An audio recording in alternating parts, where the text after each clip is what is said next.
नमस्कार, मैं हूं आपके साथ नेहा शर्मा और आप देख रहे हैं हमारा विशेष कार्यक्रम आध्यात्मिक ज्ञान चर्चा। और आइए शुरुआत करते हैं कार्यक्रम की और जानते हैं विचार जगत गुरु तत्वदर्शी संत रामपाल जी महाराज, सतलोक आश्रम बरवाला, जिला हिसार हरियाणा, बनाम हंसादेश पंथ के प्रमुख संत श्री सतपाल जी महाराज, पंजाबी बाग, दिल्ली के विचार। अब हम जानना चाहेंगे कि आपके इष्ट देव कौन है।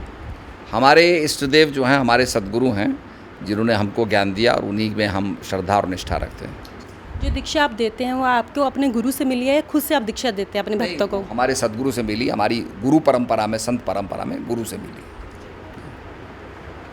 महाराज जी, आप पूजा की विधि बताते हैं, श्रीमद् भागवत गीता में ये वर्णित है, ये चीज़ क्या? ये मैंने इसलिए आपको श्रोत्रिय ब्रह्मनिष्ठ कहा कि शास्त्रों के आधार पर, जो शास्त्रों में लिखा है उसके आधार पर सद्गुरु ज्ञान देते हैं, शास्त्रों द्वारा प्रतिपादित, इसलिए उनको श्रोत्रिय ब्रह्मनिष्ठ कहते हैं। अभी आपने सुने हंसादेश पंथ के प्रमुख संत श्री सतपाल जी महाराज, पंजाबी बाग, दिल्ली के विचार। और आइए अब जानते हैं जगत गुरु तत्वदर्शी संत रामपाल जी महाराज, सतलोक आश्रम बरवाला, जिला हिसार हरियाणा के विचार। महाराज जी, इष्ट देव और सतगुरुदेव एक ही हैं या इनका अस्तित्व भिन्न भिन्न है?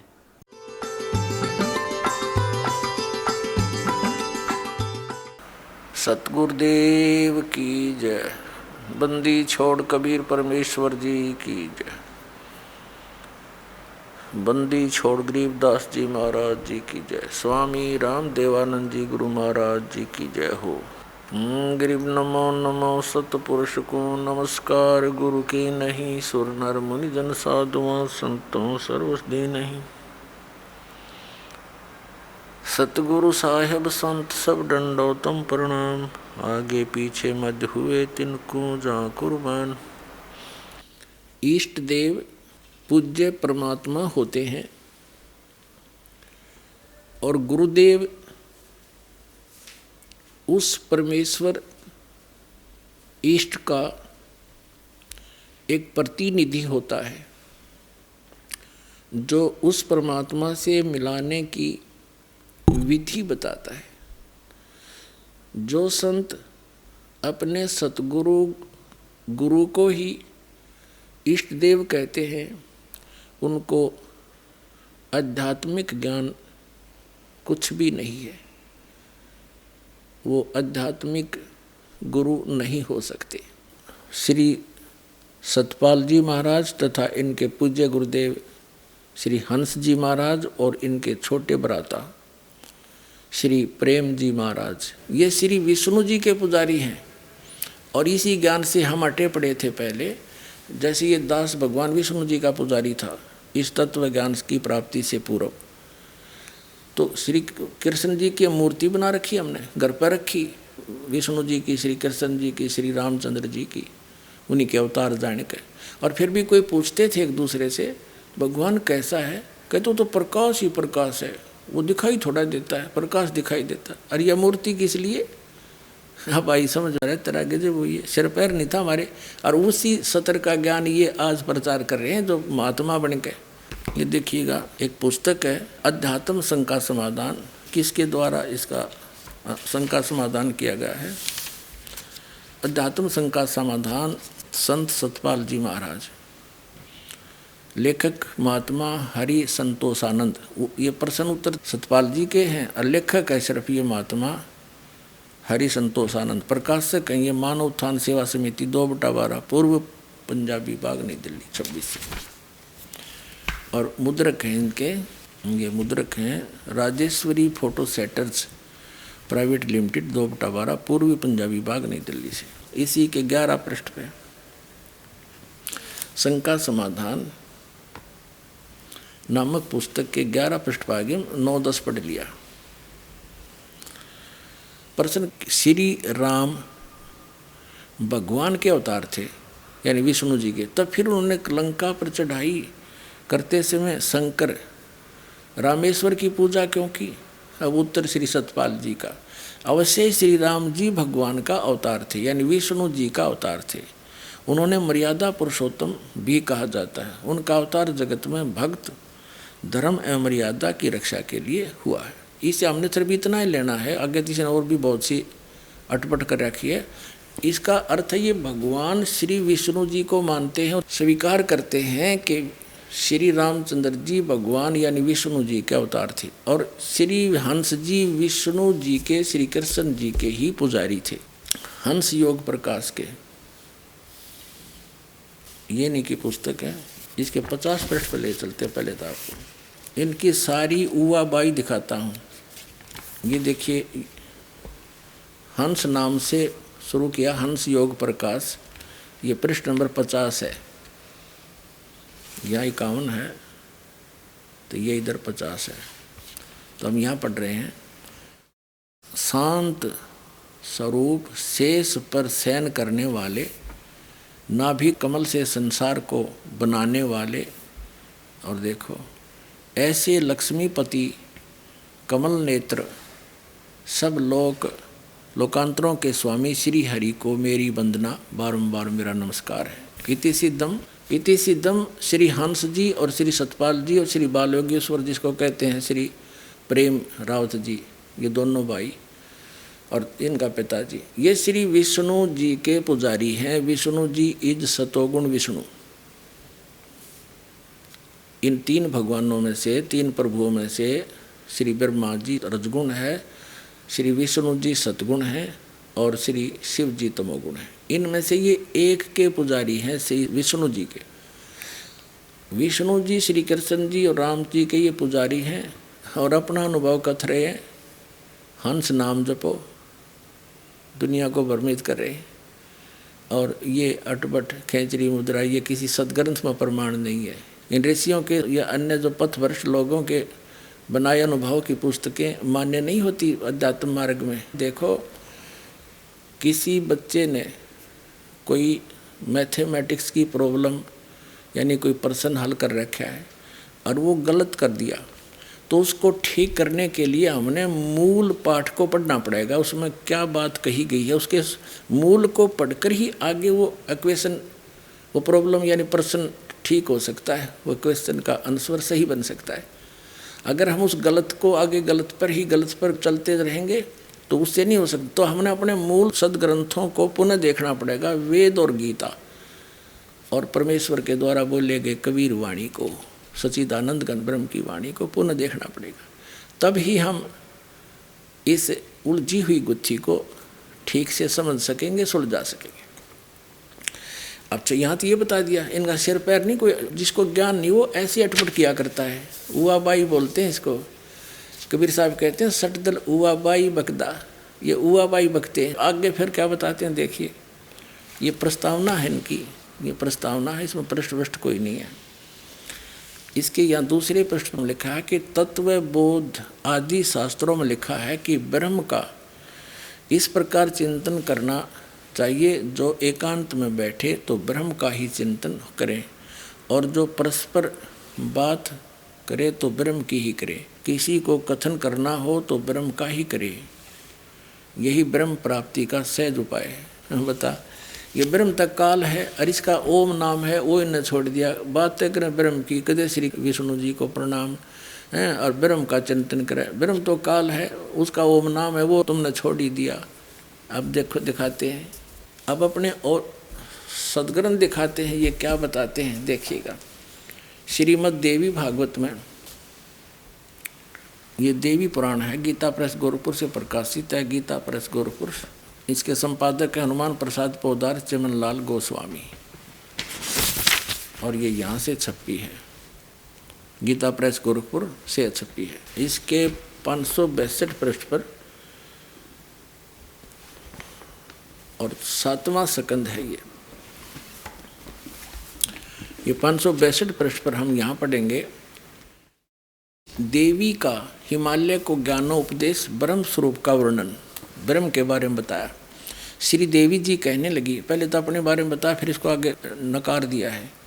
उस ब्रह्म का क्या स्वरूप है यह बतलाया जाता है, जो प्रकाश रूप सबके अत्यंत समीप में सचित हृदय रूप गुहा में सचित होने के कारण गुहाचर नाम से प्रसिद्ध है और महान अर्थात परम प्राप्य है। वह समस्त प्रजा के ज्ञान से परे है।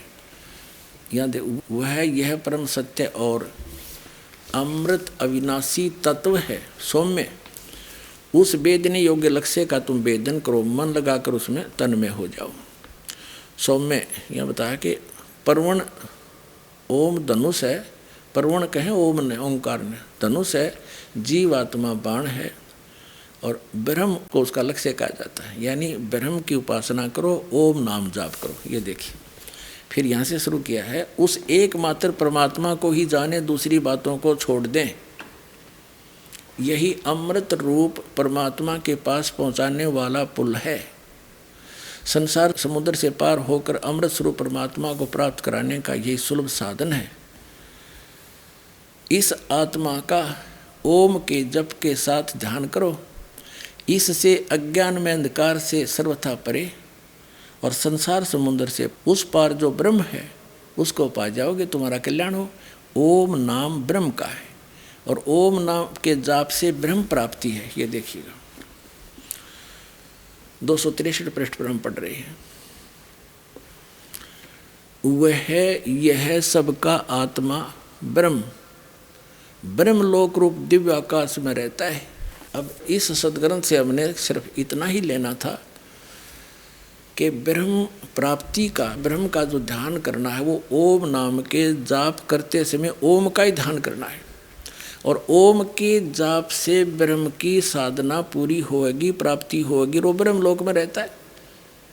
और श्री हंस जी बात करते हैं ब्रह्म के ध्यान की और नाम देते हंस, और इसी को कहते हैं ये ओंकार मंत्र है। इसमें है कि तो ओंकार मंत्र है, प्रणव मंत्र है यही। प्रणव तो ओम को कहते हैं आपके समक्ष है। और ओम नाम के जाप से ब्रह्म प्राप्ति होती है। और ये बात करें ब्रह्म प्राप्ति की, नाम दे हंस और क्रिया वो बताओ जो किसी संत ने नहीं की।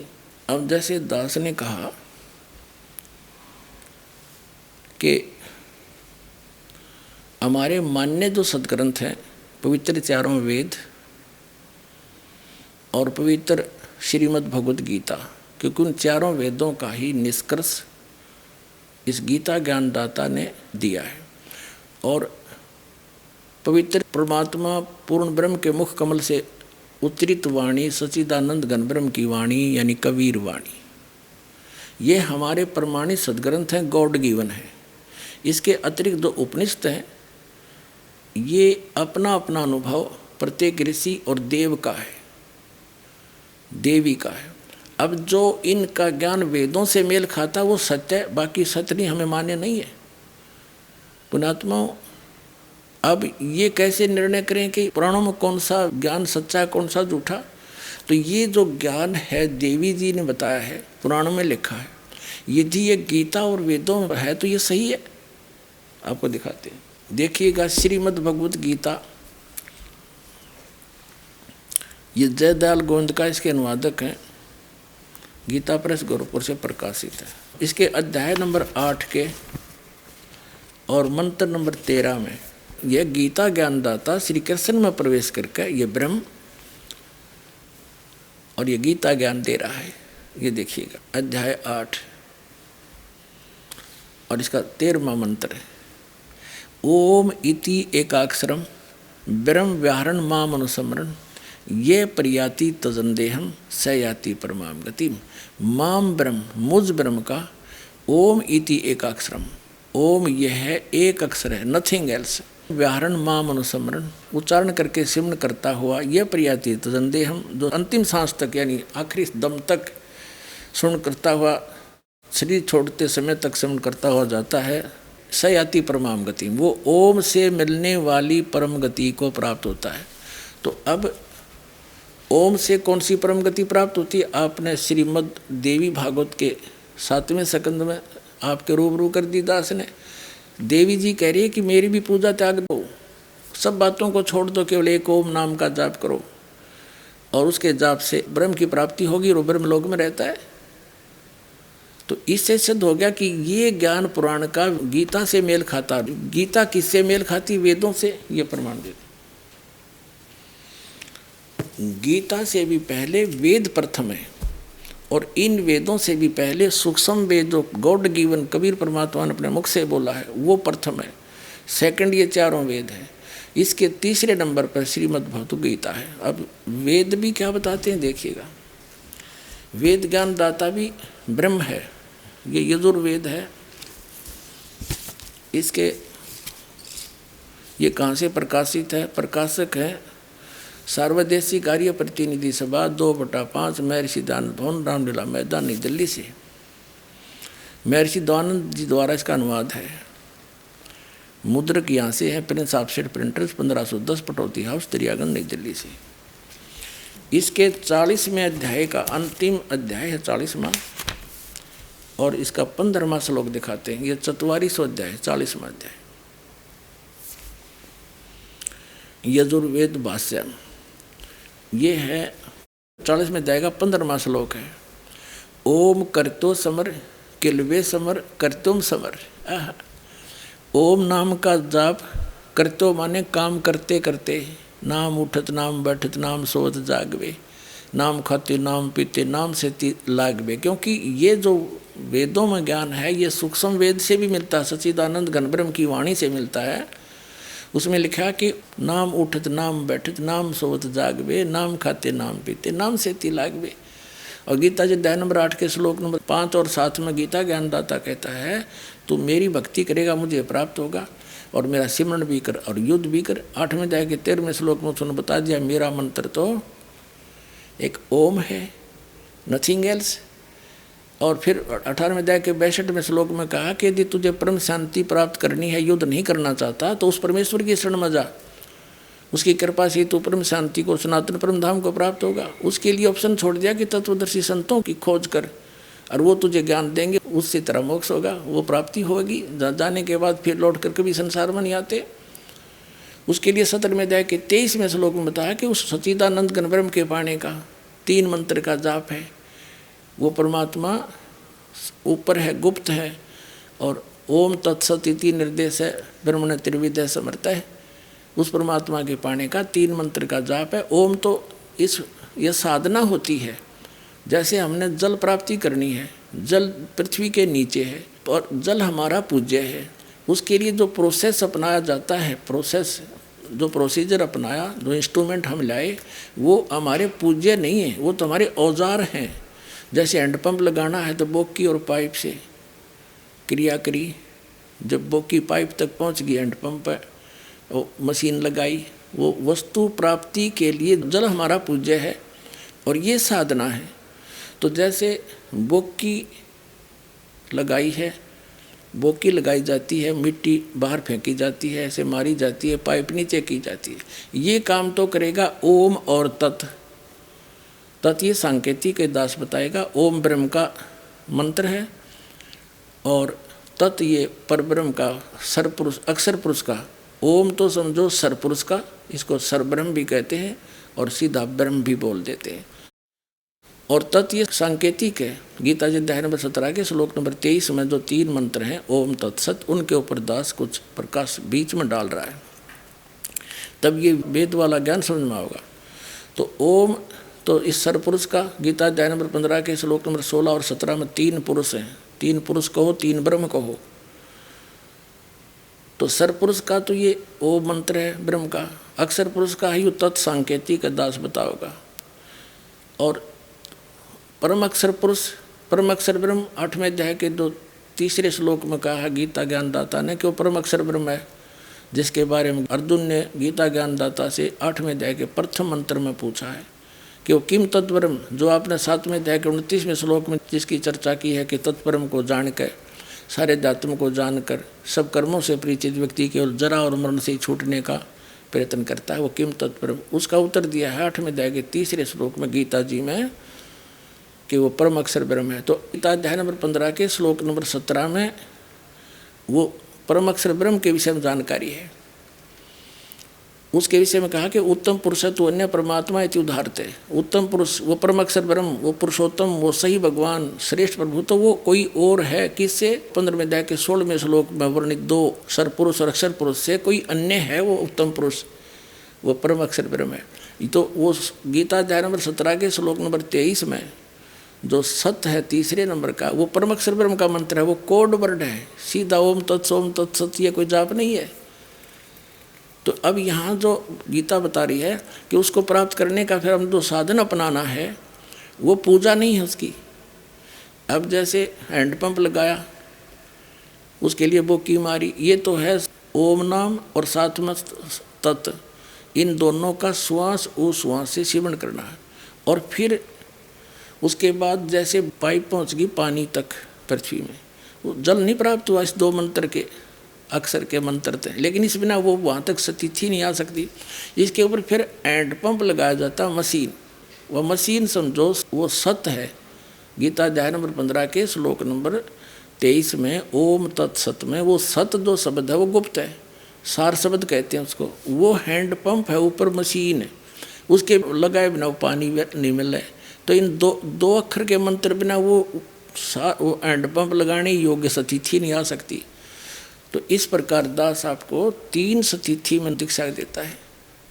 पहली बार तो प्रथम मंत्र, दूसरी बार में सतनाम 2 अक्षर का ओम और तत् मिलाकर, और तीसरी बार में जब आप कहीं समन इतना हो जाता है कि हैंडपंप लगाया जा सकता है तभी जल निकलेगा, नहीं बीच में कितना लगा दे तो वो जल नहीं निकाल सकता।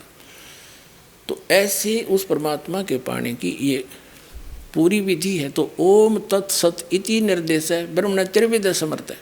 उस परमात्मा के पाने की ओम तत्सत के 3 मंत्र की 3 विधि से सिमरन का निर्देश है, वो तत्वदर्शी संत बताएगा। तो ये दास है वो तत्वदर्शी संत।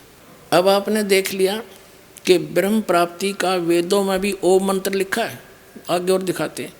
और वेद ज्ञानदाता कहता है कि वो पूर्ण ब्रह्म परमात्मा तो मोक्ष है, वो तो गुप्त है, प्रोक्ष है, प्रोक्ष मोक्ष नहीं प्रोक्ष है, गुप्त है। उसकी विधि संत बताएगा तत्वदर्शी संत। ये देखिएगा, अभी आपने यजुर्वेद के 4400 माने 40वां अध्याय पढ़ा, 40वें अध्याय का 15वां श्लोक पढ़ा है कि ओम कर्तो समर किलवे समर कर्तुम समर वायु अनिलम अमृतम अथिदम भस्मांतम शरीरम।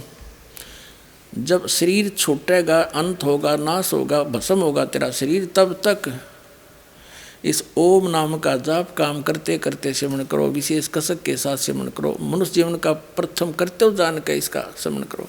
इससे आपका जो जीव है, वायु है, वो अमृतम अनिलम अमृतम अथिदम, यानी इतना अमृतो प्राप्त हो जाएगा जितना ओम से होना है। अब देखो, इस महर्षि दयानंद ने इसका अनुवाद करते समय ये विचलित है, क्योंकि महर्षि दयानंद जी ओम नाम के जाप का समर्थक नहीं था, इसलिए वो भी ऐसा दुखी होकर मृत्यु को प्राप्त हुआ 59 साल की उम्र में।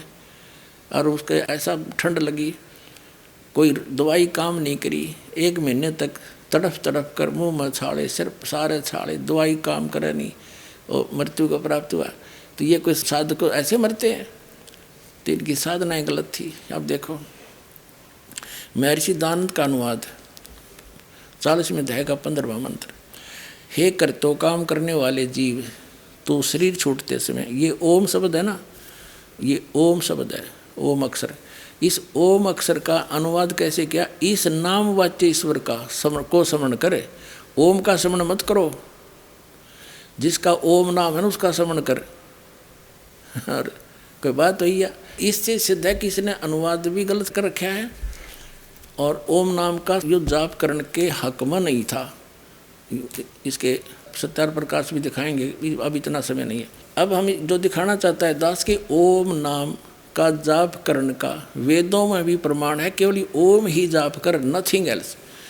और यही गीता जी में कि ब्रह्म की साधना का ओम जाप है। आगे 40वें अध्याय के अंतिम मंत्र में 17वें में ये स्पष्ट किया है कि मुझ ब्रह्म का ओम मंत्र है और मैं ब्रह्मलोक में रहता हूँ। ऊपर देखिएगा, यजुर्वेद का और 4400 अध्याय 40वां अध्याय है, इसका 17वां मंत्र।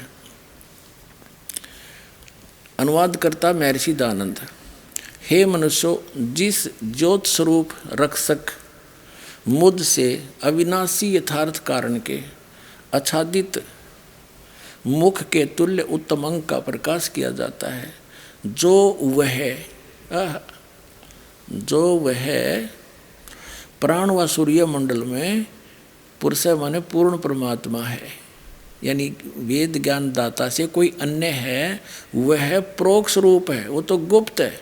अहम खम ब्रह्म, खम माने आकाश भी होता है और दिव्य आकाश होता है, ब्रह्मलोक है ये। और मैं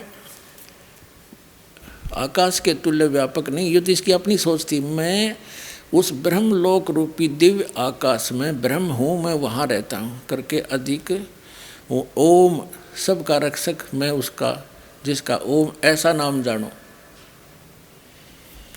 अब इसका अर्थ है कि मुझ ब्रह्म का, अहम माने मैं ब्रह्म हूँ और मेरा ओम नाम है, और मैं उस खम्भ मान्य दिव्य आकाश रूपी ब्रह्मलोक में रहता हूँ।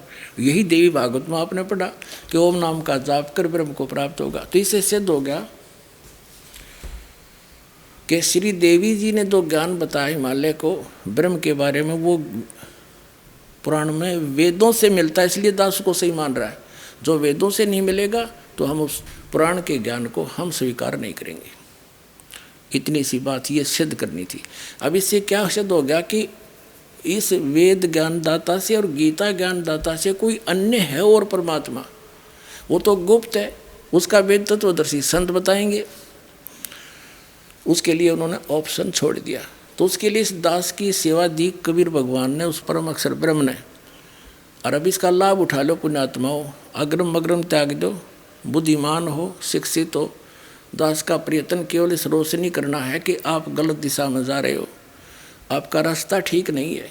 आप जी उस कुमार्ग को त्यागो और ये सतमार्ग ग्रहण करो, इससे आपका कल्याण होगा। सब सदग्रंथ प्रमाण देते हैं और ये संत भी कहते हैं कि तत्वदर्शी संत वही होगा जो शास्त्र अनुकूल ज्ञान बतावेगा, शास्त्र अनुकूल साधना बतावेगा। तो आप नहीं निर्णय कर सकते थे किसकी साधना कैसी है, कैसी शास्त्र से मिलती है कि नहीं मिलती है। तो यह सेवा दास को मिली, आपके रूबरू कर दिया।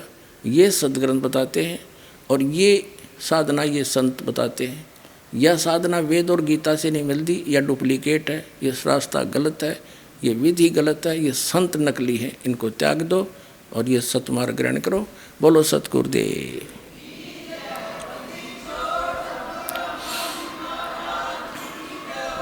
आइए अब हम उन श्रद्धालुओं के अनुभव जानते हैं जो जगत गुरु तत्वदर्शी संत रामपाल जी महाराज जी से दीक्षा प्राप्त कर चुके हैं तथा उनके द्वारा बताए गए भक्ति मार्ग पर चल रहे हैं। क्या शुभ नाम है बहन जी आपका? गीता वर्मा। संत रामपाल जी महाराज की शरण में आने से पहले आप कौन सी भक्ति करते थे? संत रामपाल जी महाराज की शरण में आने से पहले मैं ब्रह्मा कुमारी संस्था से जुड़ी हुई थी। मैं बचपन से ही 6 क्लास में थी, तब से ब्रह्मा कुमारी संस्था में जाने लगे थे, क्योंकि हमारे ऊपर बहुत ज़्यादा भूत प्रेतों का मेरे पूरे परिवार के ऊपर ही असर था। तो किसी ने हमें कहा भी वहाँ जाने से ठीक हो जाएगा, तो हम इसी उद्देश्य को लेकर के कि वहाँ जा कर के हम ठीक हो जाएंगे और हमारे परिवार में सुख शांति हो जाएगी, ये सोच कर के हम ब्रह्मा कुमारी संस्था से, मैं और मेरे माता और पिताजी, हम तीनों सदस्य उनसे जुड़े थे। वहाँ पर हमने 14 वर्ष तक वहाँ की सभी नियम मर्यादाओं को निभाते हुए, सब कुछ करते हुए, वो सारी भक्ति जैसा भी उन्होंने जो भी मेडिटेशन योगा जो भी बताया वो सब किया। लेकिन उन सब को करने के बावजूद भी किसी भी तरह का कोई भी लाभ हमें नहीं हुआ, ना ही तो कोई हमारे ऊपर से भूत प्रेत का कोई असर ख़त्म हुआ। और जो हमारी परिवार की जो समस्याएं दिन प्रतिदिन बढ़ती ही जा रही थी, कोई भी कम होने का कोई नाम नहीं ले रही थी। हमारे ऊपर इतना ज़्यादा असर था इन चीज़ों का कि मेरे पिताजी खेती बाड़ी करते थे, वो जैसे भैंसे लेकर के आते थे, बैल लेकर के आते थे, तो रात को उनको अच्छे से चारा वगैरह डाल के सब करके और सो जाते थे। सुबह देखते थे तो वो मरे मिलते थे। इस तरह से करके घर की ऐसी हालत हो गई थी कि हमें अगर नमक भी लाना पड़ता था तो उसके लिए भी सोचना पड़ता था कि ना लाए तो ही अच्छा है। इस तरह से करके हम बहुत ज़्यादा दुखी हो गए थे।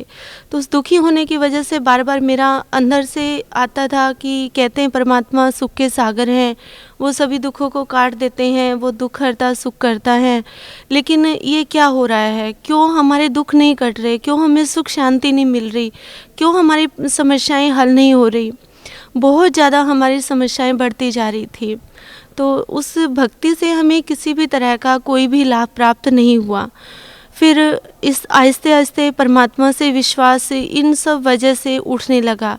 मन में आया कि नहीं, यहाँ पे भगवान नहीं है। वो कहते हैं कि शिव परमात्मा है, लेकिन नहीं, ये परमात्मा नहीं है। अगर ये परमात्मा है तो फिर परमात्मा दुख हरता सुख करता नहीं है। इस तरह की बहुत सारी उलझने हमारे माइंड में चलती रही, जिससे हम परमात्मा को ढूंढने की एक इच्छा और प्रबल होने लगी कि नहीं, परमात्मा कोई और है, कहीं और है, कहाँ है। तो इसी कसमकस में लगभग 14 वर्ष वहाँ पर बीत गए, ये सोचते सोचते कि शायद कभी हल हो जाए। वहाँ पर जितनी भी बड़ी दादियाँ, बड़े भाई जो भी थे, सबसे हम पूछते थे कि ऐसी समस्या है, ऐसा हो रहा है, तो अब हम क्या करें, अब हम क्या करें।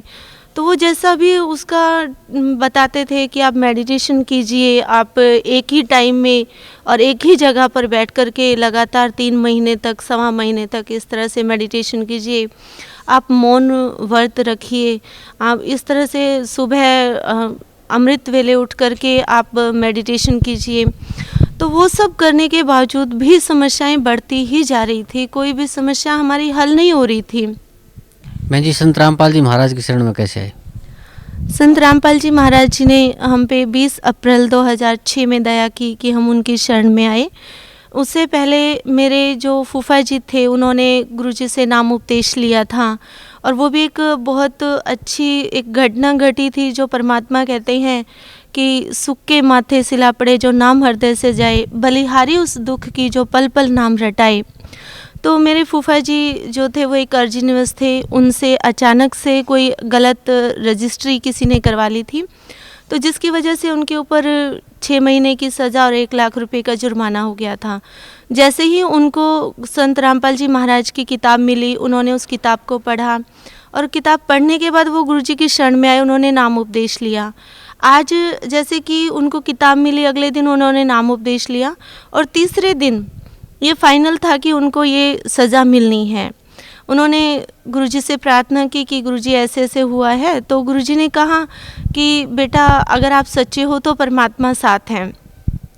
जैसे ही वो कोर्ट के अंदर गए तो एकदम से जज ने बोला कि आपके ऊपर कोई केस नहीं होता है और आप फरी हैं, उनको बाइज्जत बरी कर दिया गया। इस बात से हमारी हालत जो घर की बहुत ज़्यादा ख़राब हो रखी थी, तो मेरे पिताजी उनके पास, मेरे फूफा जी के पास सोनीपत में सब्जी की दुकान उन्होंने की थी। तो फिर फूफा जी ने उनको बताया कि ऐसे ऐसे मेरे ऊपर समस्या आई थी, गुरुजी की दया से ठीक हो गई है, तो आप भी नाम उपदेश ले लीजिए। तो मेरे पिताजी ने सोचा कि ठीक है, बाकी सब जगह भक्ति और देवी देवताओं की करके और ब्रह्मा कुमारी संस्था में भी इतने वर्षों तक रह करके सब देख लिया, लेकिन किसी चीज़ से कोई लाभ नहीं हो रहा, तो यहाँ भी देख लेते हैं।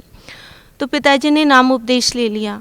जैसे ही मेरे पिताजी ने नाम उपदेश लिया, परमात्मा बंदी छोड़ सतगुरु रामपाल जी महाराज की इतनी दया हुई कि उनके शरीर में भी और उनके मन में भी इतनी एकदम शांति और इतना उजाला सा उन्होंने फील किया कि जैसे एक मुर्दे के अंदर जाना चाहती हैं।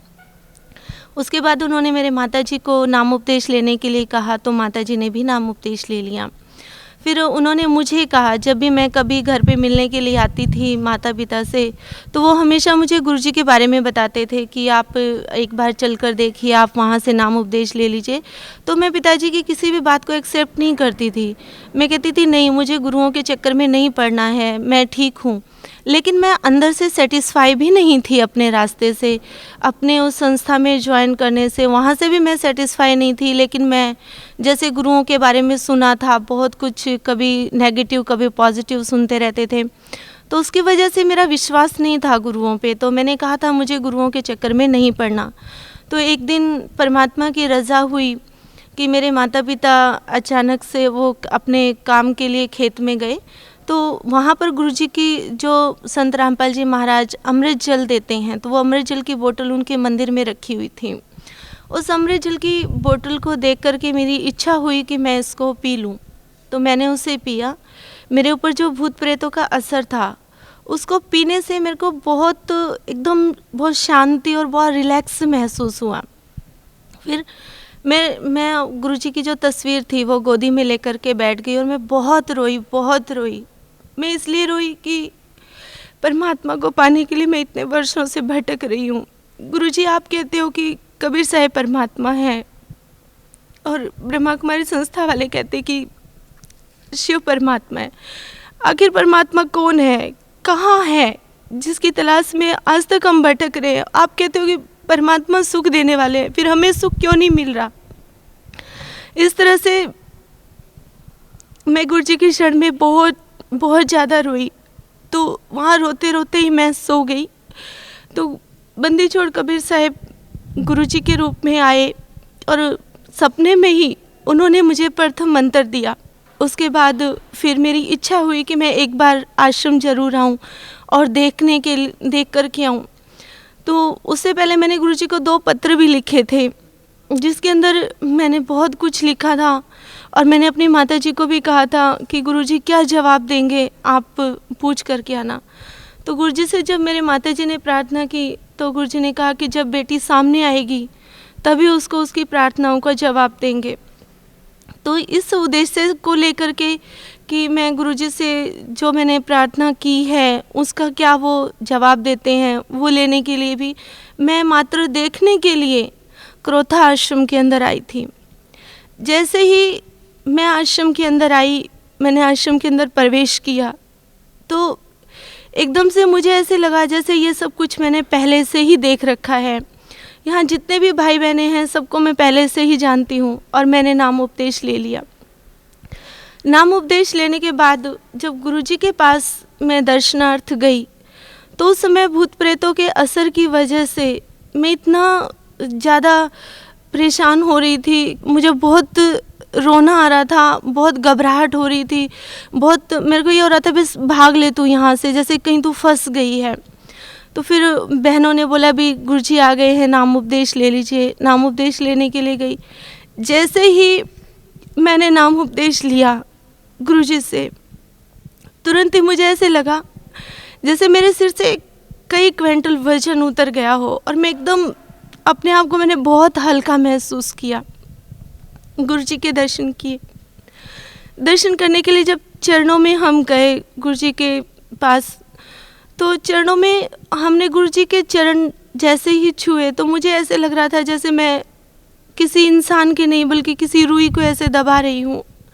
तो उसको देख करके अचानक से मैंने गुरुजी की फेस की तरफ देखा तो मुझे गुरुजी के चारों तरफ एकदम सफ़ेद सफ़ेद लाइट सी नज़र आई और गुरुजी बहुत सफ़ेद, एकदम सफ़ेद थे, जो ऐसा सफ़ेदी कि मैं उस कलर को बयान नहीं कर सकती। यहाँ पर वो कलर नहीं है जो उस समय मैंने गुरुदेव जी का देखा था।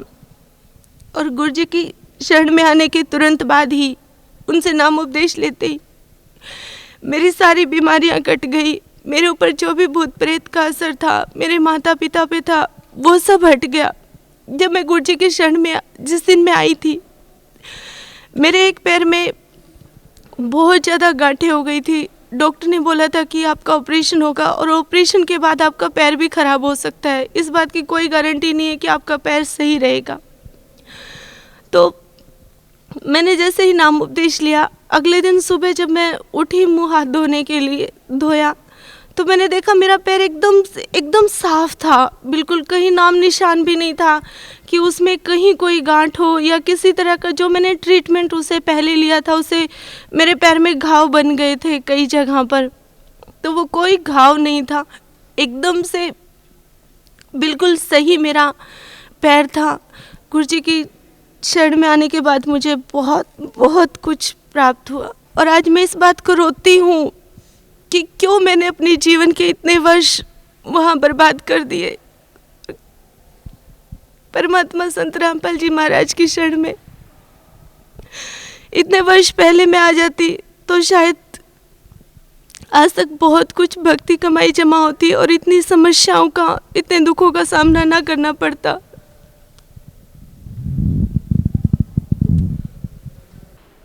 लेकिन अब मेरे पास कोई शब्द नहीं है कि जिसके लिए मैं परमात्मा का शुक्र कर सकूं, बंदी छोड़ सतगुरु रामपाल जी महाराज का, कि उन्होंने इतनी बड़ी दया, इतनी असीम कृपा हम पे की कि जो अपने श्री चरणों में ले लिया।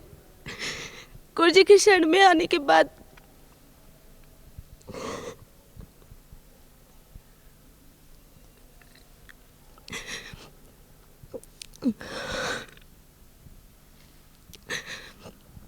मेरे पिताजी जो कि हार्ट पेशेंट थे, वो किसी भी तरह की कोई भी अपना कार्य नहीं कर पाते थे।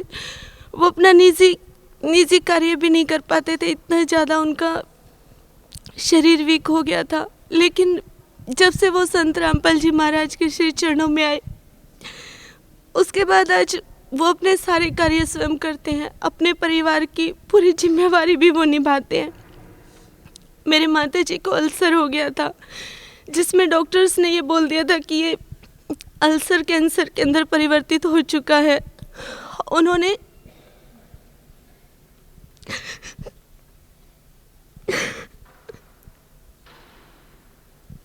जो भी टेस्ट किए थे उन सब से उन्होंने कहा कि 99% आपको कैंसर है। लास्ट में हम एक टेस्ट और करेंगे जो मांस का टुकड़ा लेकर के होगा। उस समय हमें लग रहा था कि अब मम्मी नहीं बचेंगे, वो ख़त्म हो जाएंगे।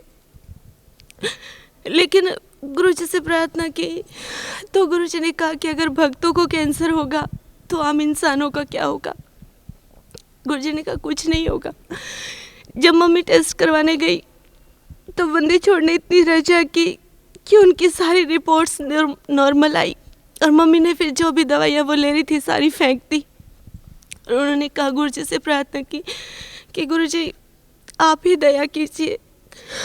गुरुजी ने कहा बेटा भक्ति करो, मंत्र करो, परमात्मा खुद दया करेंगे। उसके बाद बिना किसी मेडिसिन के, कोई भी मेडिसिन मेरी मम्मी ने नहीं ली और गुरुजी ने उन्हें बिल्कुल ठीक कर दिया। आज उन्हें देख करके कोई ये नहीं कह सकता कि उन्हें किसी तरह का कभी कोई इतनी बड़ी प्रॉब्लम भी हुई होगी।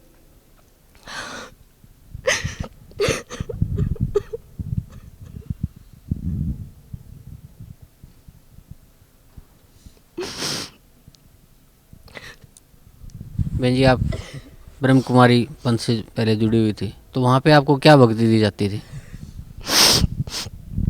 ब्रह्मा कुमारी संस्था से जुड़ना, मुझे आज ये लग रहा है कि मैंने अपने जीवन के इतने वर्ष बर्बाद कर दिए।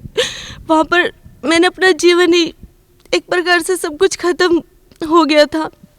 वहाँ पर बताया जाता है कि परमात्मा निराकार है, आप एक आत्मा है। इस सृष्टि चक्र 5000 वर्ष का है और परमात्मा जो है वो शिव है। लेकिन उन सब बातों को कई बार मैं सोचती थी, जैसे हेडक्वार्टर माउंट आबू जाते थे तो वहाँ पर गुलजार दादी जी के तन में शिव परमात्मा, जैसा कि वो बताते हैं परमात्मा, लेकिन आज तो गुरु जी की शरण में आने के बाद सच्चाई का पता चल गया कि वो मात्र एक प्रेत आत्मा है, कोई भगवान नहीं है, कोई भगत नहीं, कोई संत भी नहीं है। वो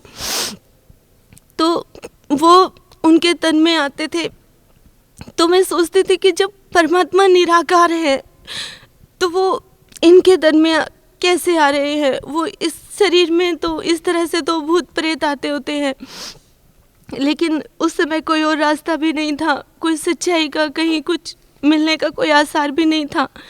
इसलिए उसी बात को ही सच मान करके उसी आधार से चलते जा रहे थे। लेकिन गुरु जी की शरण में आने के बाद, परमात्मा से जुड़ने के बाद सारी सच्चाई का पता चला कि परमात्मा निराकार नहीं, वो साकार है, वो शय शरीर है और उनका नाम कबीर है। वो परमात्मा सतलोक के वासी हैं, जो हम सब आत्माओं को वाक्य में ही आकर के सुख देते हैं, हमारे सभी दुखों को मिटाते हैं। मेरे परिवार पर जो परमात्मा ने रजा बख्शी है, जब से हम संत रामपाल जी महाराज की शरण में आए हैं, तो तब से इस बात का एहसास हुआ है कि वाकई में परमात्मा क्या होता है, भक्ति क्या होती है, भगवान क्या होता है। उससे पहले ये शब्द सुने थे कि भक्ति होती है, भगवान होता है, लेकिन वो क्या होता है, कैसा होता है, वो संत रामपाल जी महाराज के श्री चरणों में आने के बाद ही पता चला। बहन जी, जो ब्रह्म कुमारी में जो मुरली बताते हैं, वो मुरली क्या होती है?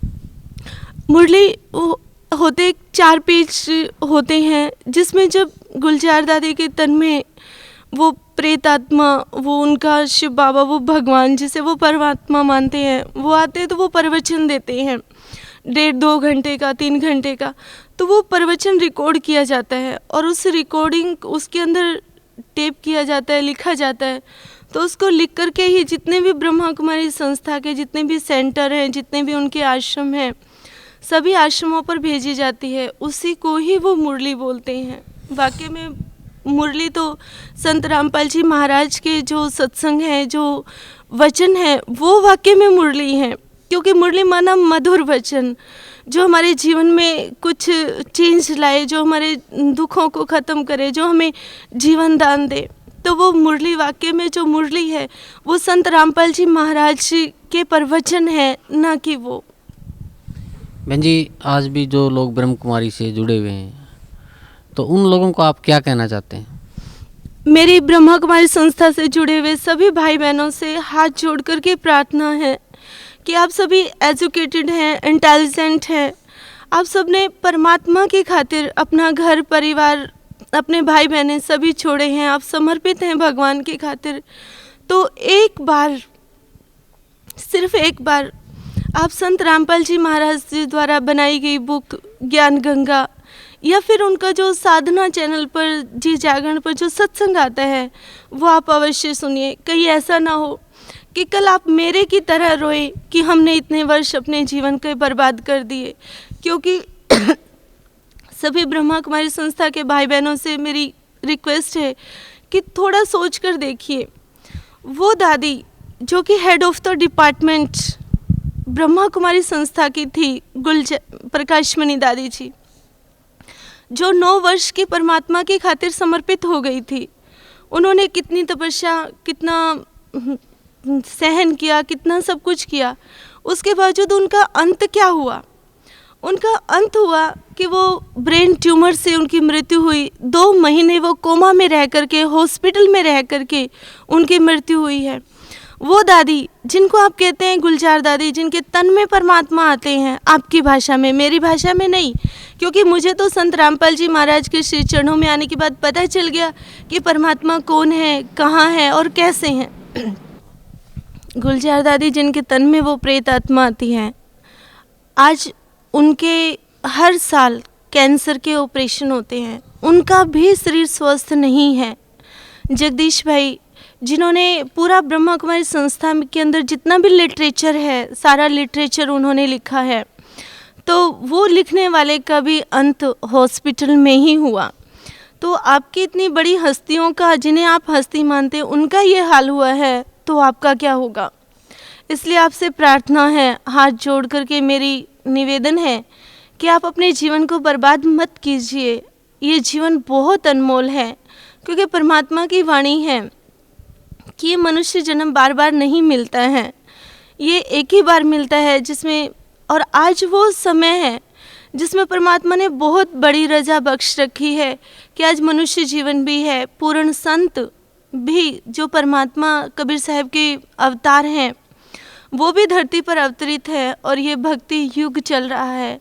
तो इस युग में, इस समय में परमात्मा को पहचान करके, इनके ज्ञान को सुन करके एक बार अपने माइंड पर जोर दीजिए, सच और झूठ का फैसला कीजिए, और उसके बाद अपने जीवन को आप खुद सही राह दीजिए।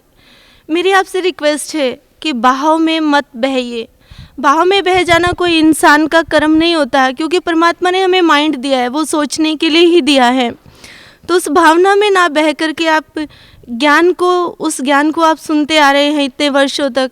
आप संत रामपाल जी महाराज के, मेरे पूर्ण परमात्मा कबीर साहब के ज्ञान को भी आप एक बार सुनिए, और स्वयं आप इस बात का फैसला कर लेंगे कि आज तक जितने भी वर्ष आपने ब्रह्मा कुमारी संस्था में लगाए हैं, वो सारे वर्ष, वो जीवन आपने अपना बर्बाद कर दिया।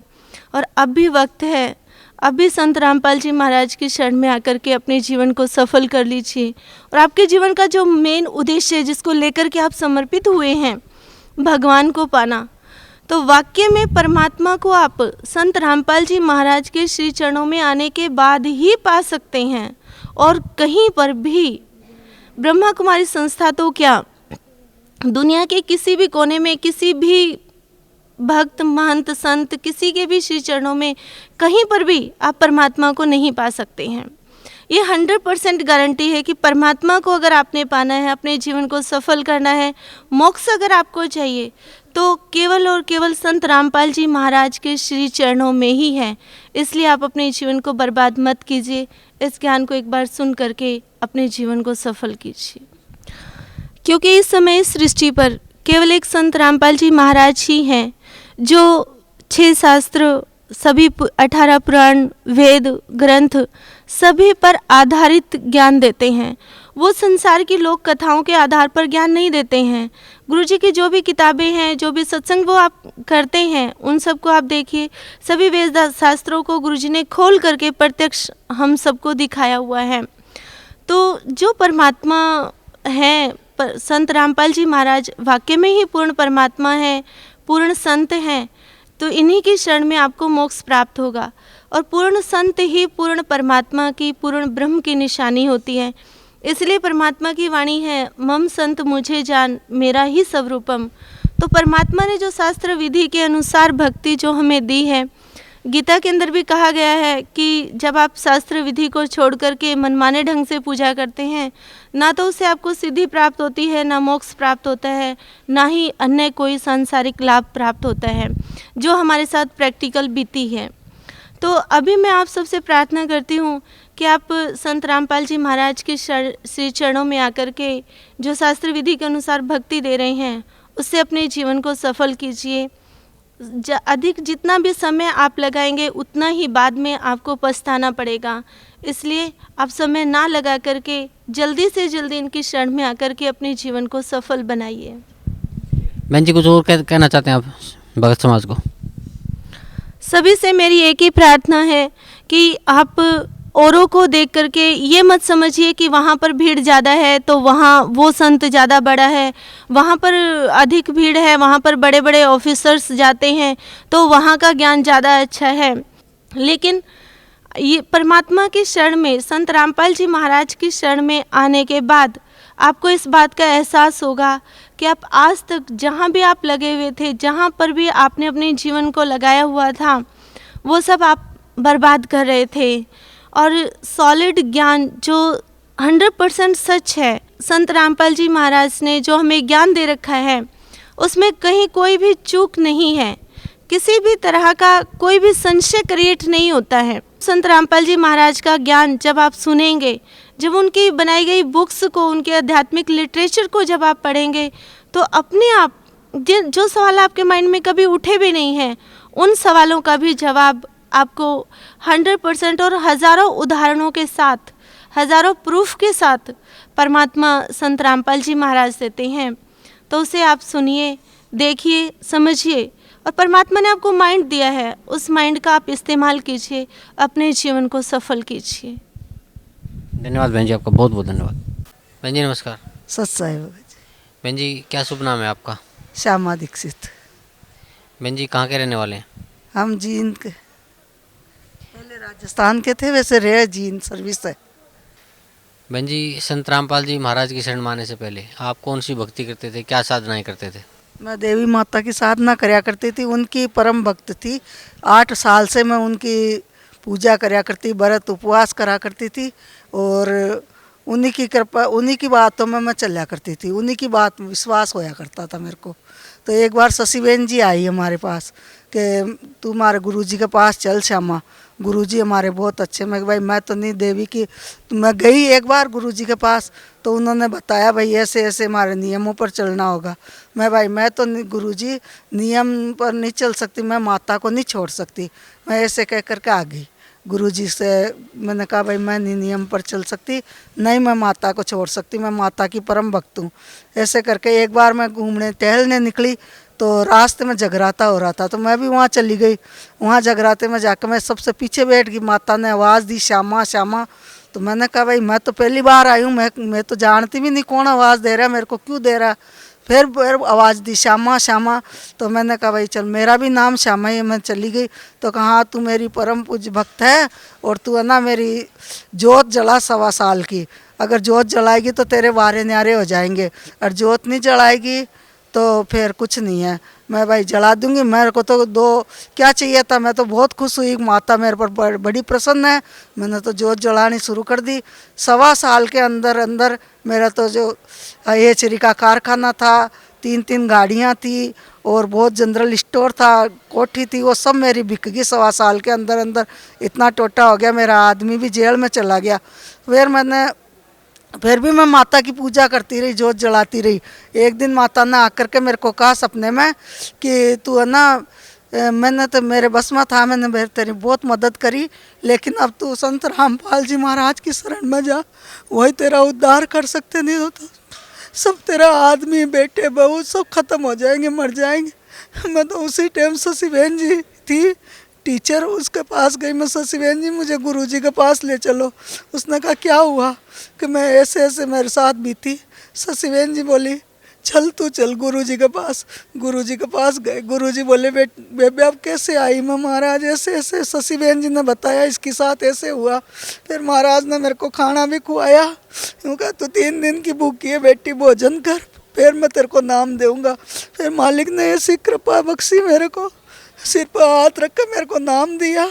जिस दिन से हमारे घर में वापस सारी खुशियाँ लौट आई। सतगुरु परमात्मा आए तो साक्षात भगवान आए इस धरती पर और हमारा जीवन सुखी बढ़ा दिया। हम तो मरे हुए को जिंदा करा मालिक ने, छोड़ा की जय हो।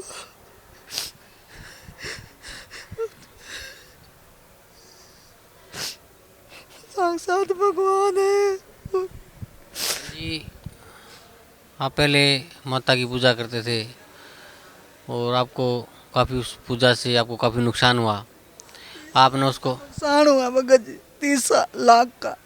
अगर पहले वो 30 लाख का मैं नाम लेती, उससे पहले नुकसान हो जाता तो मैं परमात्मा को छोड़ देती है। लेकिन जब मेरे को पता चला 30,000 का भी नुकसान हो जाता तो मैं मालिक को कह दी भाई ये मेरे तो इनके शरण में आई तो नुकसान हो गया, मैं माता को कभी नहीं छोड़ती।